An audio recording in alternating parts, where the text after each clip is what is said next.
Hello, this is Allie with the Perception Trainers, author of The Perception Diet, and today I want to talk to you about how to love your triggers. So, in this video, I'm going to cover what a trigger is, how to love it, and why you should bother loving your trigger, because I think all of those things are important when we're talking about triggers. So the first thing to talk about with a trigger is, what is a trigger? So a trigger is anything in your life that evokes a negative emotional response in you. It evokes resistance, is essentially what's happening. So this can be anything from like headaches, like illnesses, things that go on with your body. This can be things that other people do that you really find annoying. This can be just life circumstances, like standing in line and you're behind someone who's really slow and it really irritates you, and you just can't, you kind of have a little bit of an irrational emotional response. And like I say, essentially what a trigger is anything that evokes resistance in you. So resistance to what's happening. So you're not accepting of what's happening, you're not allowing of what's happening, you're not approving of what's happening. You're feeling like, oh, I don't want this, I don't like this, it's making me feel bad, it's making me feel something I don't want to feel, and that's a trigger. So we all have triggers in our life, right? And so just to give you some examples, so for me, I obviously had a trigger with my body for a really long time. So I was triggered by feeling like I was bigger than I wanted to be. I got triggered by people commenting on my body. I got triggered by trying on clothes. I got triggered by food, blah blah blah. And another example in my life is chronic stomach aches that I had. So it was like a trigger in my life where I was constantly having these stomach aches, and I hated it. I didn't want them. I always was very upset when I had a stomach ache. I always felt like my body was against me, and I was very angry with my body, and it made me upset. And a third example of a trigger in my life would be anytime someone would condescend my work, right? So if someone was like, just pretty much anytime that someone would condescend the work that I would do. So if someone like really pointed out that I had a lot of spelling mistakes in my writing, or that my writing wasn't good enough, or even if someone was kind of like brushing it off, like isn't it so nice that person would bother talking to you, kind of thing. And even if the person saying these things to me didn't mean these things to be mean, or didn't mean these things to be hurtful, it would be really triggering for me, and I would just feel like, oh, like I can't believe that you would say something like that. Or it would make me feel like, wow, it's so true, like I'm such a piece of crap, why am I bothering doing what I'm doing? So that's a trigger, and those are some examples of triggers. So again, a trigger is anything that brings you into resistance, anything that makes you feel like you're not approving of life, or you're not approving of what's happening, or it makes you feel a really strong negative emotion. So second thing that I want to talk about is why you should bother loving your triggers at all. So the reason that you need to understand why loving your triggers is important is to understand why a trigger is there in the first place, okay? So like I say, a trigger is something that makes us feel a negative emotion. So most of us go about trying to either create a reality where those triggers don't exist, we try and get away from them, we try and push them away, we try and not have to have anything to do with them, or we try and, like I say, like we frantically try and figure out what's wrong, what the problem is, so that we can fix it, so that we no longer have to deal with this trigger. And both of those ways of dealing with triggers tends to actually create more and more circumstances where those triggers are going to come up. So like the saying goes, what you resist persists. The longer you try and get away from your triggers, the longer you try and create a life where you don't have these triggers, the longer you try and, like I say, like kind of get rid of them, the more intense they're going to become. And like I say, the more circumstances you're probably going to create in your life where those triggers are going to come up, because the point of a trigger is to help you see where you have either believed something about yourself that isn't true, believe something about the world that isn't true, or have some pain or something inside of you that needs to be healed, okay? So a trigger is actually there to help you. So this is the first and most important thing that you need to understand about a trigger, is that every single trigger in your life is trying to show you something that will help you heal, or help you become more in alignment with who you are, or help you get on your path. So this is why trying to get away from a trigger, or trying to fix a trigger, or trying to whatever a trigger, get rid of it in some way, it is counterintuitive. Because the thing is that it's going to stay there so long as you are not listening to what it is trying to get you to do, right?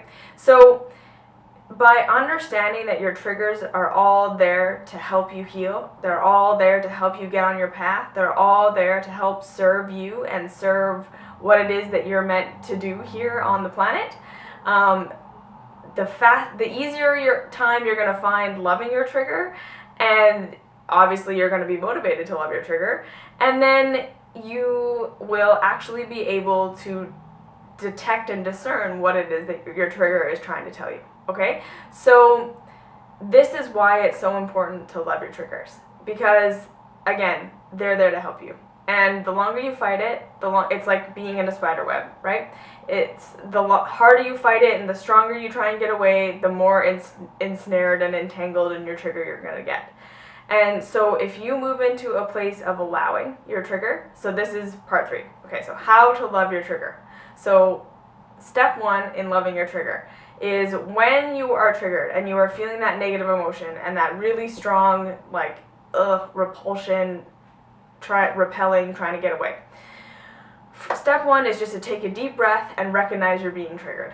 Okay, so this is the hardest part, and this is the most important part. So if you can get this part, the rest of it will be a lot easier. Okay, so the first and most important thing that you need to do in order to love your trigger is just to take a deep breath, realize you're being triggered, acknowledge that you're being triggered, and just relax as much as you can, okay? Because like I say, when we're triggered, usually we tense up physically, mentally, emotionally. We get really tense. We try and push it away. That's kind of the natural response.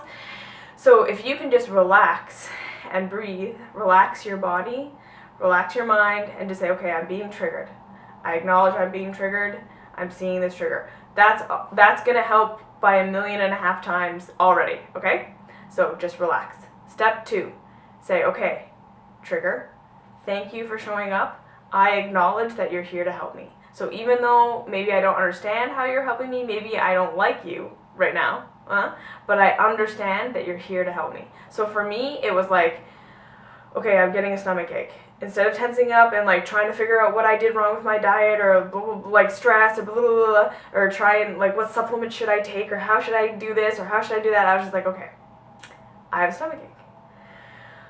I'm being triggered, right? This is a trigger for me. So I'm just going to take a deep breath. I'm going to relax everything. I'm going to see if I can even relax my abdomen, relax my stomach. 10 deep breaths, 15 deep breaths. Okay, I'm being triggered. Number 2, okay, stomach ache. I understand you're here to help me. You're trying to show me something. And I love you, and I accept you, and I am approving of you being here. And even though maybe it doesn't feel good, I'm going to acknowledge that you're trying to help me, and that you wouldn't be here if you weren't trying to help me. So again, I'm taking deep breaths, I'm acknowledging my stomach aches, and I'm just saying, okay, you're here to help me. I understand you're here to help me. And then third thing, so like the third part of this is essentially you going into your trigger, creating space for your trigger, and then asking your trigger what it is there to help you do. So for each person, this third step is going to be a little different. So for me, I like to just go into a meditation.